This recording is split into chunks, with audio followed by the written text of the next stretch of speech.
ये दोनों काम आपके सामने, और कोई लोभ लालच भी नहीं। इन लोगों ने तो चंदा नोट वोट सब कुछ आपसे लिया, महंगाई गरीबी सब आप परला दी, टैक्सों की भरमार भी आप परला दे, लेकिन ये काम कुछ नहीं कर पाए।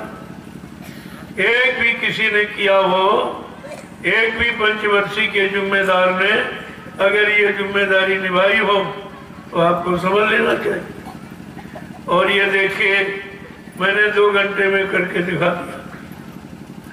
2 घंटे लगे आप निमंत्रण दे के आए, और 2 घंटे में सबको रोटी और सबकी बेटी की सुरक्षा की व्यवस्था मैंने सबके सामने करके दिखा दी, और बदले में कुछ नहीं लिया, कुछ नहीं लिया आपसे।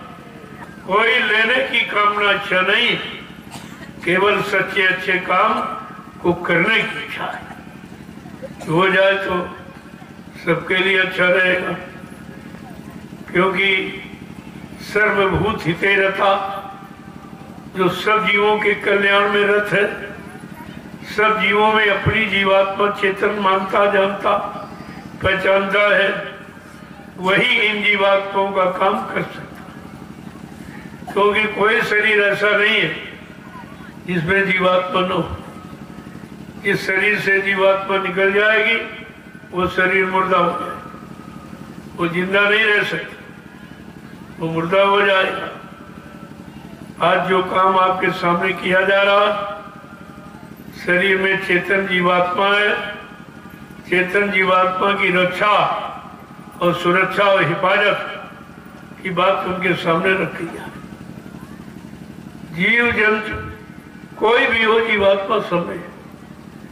अब ये नहीं इनकी तरह कि गायों की रक्षा हो, बाकी मुर्गे को काटा जाए, मछली को काटा जाए, बकरे को काटा जाए, क्या उसमें जीवात्मा नहीं है? अरे जीवात्मा तो समय के गाय में ही कह रहे। वो गाय को प्रधानता क्यों दी गई? तो हमारे यहाँ नियम है कि गाय के पास के बाद में स्त्री तन का शरीर रहता, गाय के बाद स्त्री तन, बैल के बाद पुरुष तन रहता।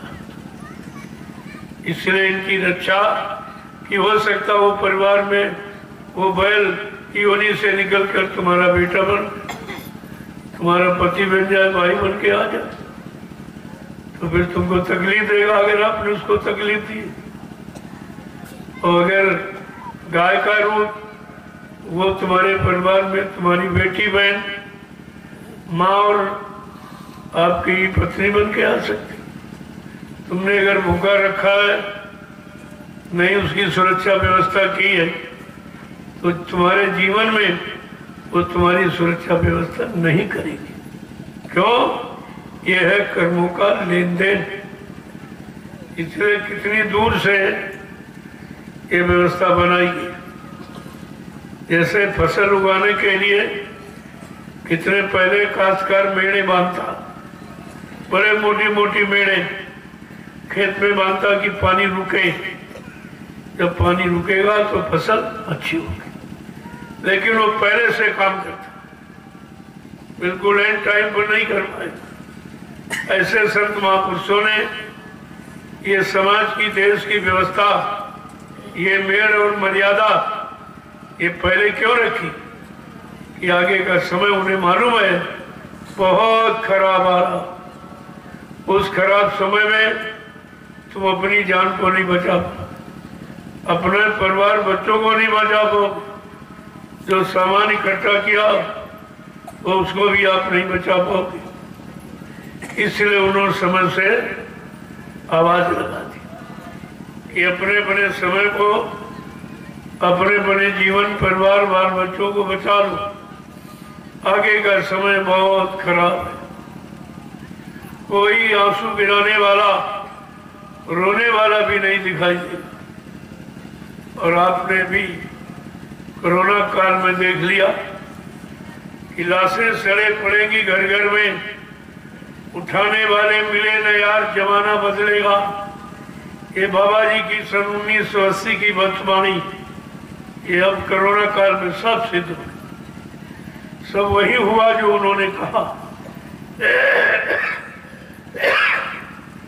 इसलिए कहा जा रहा संत वचन पलटत में पुनर्जात ब्रह्मांड कहा। ये ब्रह्मांड भी अपनी, ये ब्रह्म भी ब्रह्मांड की रचना में तब्दीली बदलाव कर सकता, लेकिन बच्चा जो मैं कहूंगा वो इधर उधर होने वाला नहीं है।